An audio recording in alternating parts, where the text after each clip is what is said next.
Hello guys, നിങ്ങളുടെ സ്വന്തം Aji blogs. ഞാനിവിടെ പയർ വെച്ചത് ഇതിന് മുന്നുള്ള വീഡിയോയിൽ കാണിച്ചിട്ടുണ്ടായിരുന്നു. മുൻ വീഡിയോയിൽ കാണിച്ച പയറെല്ലാം പൂവിട്ടു. പയർ കായ്ച്ചിട്ടുണ്ട് ഗായ്സ്, കായ്ച്ചിട്ടുണ്ട്. പൂവൊക്കെ ഇട്ട് പയറൊക്കെ നന്നായി വന്നിട്ടുണ്ട്. പിന്നെ അതിൽ പുഴുക്കേട് നന്നായി വന്നിട്ടുണ്ട്. പുഴുക്കേട് മാറാൻ വേണ്ടിയിട്ട് കുറച്ച് മരുന്നൊക്കെ ഉണ്ടാക്കിയിട്ടുണ്ട്, അതൊക്കെ തെളിച്ചു.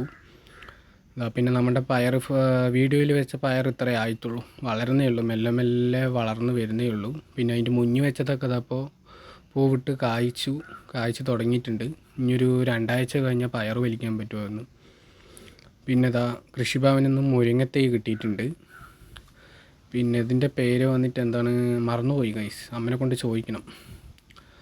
അകത്തേ ചീര പറയും, അത് അകത്തേ ചീര കിട്ടിയിട്ടുണ്ട്. പിന്നെ ഇത് പിന്നെ കോളിഫ്ലവറാണ്, അതും കൃഷിഭവനിൽ നിന്ന് വെറുതെ ഫ്രീ ആയിട്ട് കിട്ടിയതാണ്. കോളിഫ്ലവർ കിട്ടിയിട്ടുണ്ട്. പിന്നെ കേബേജും കിട്ടിയിട്ടുണ്ട്. കേബേജ് അതിൻ്റെ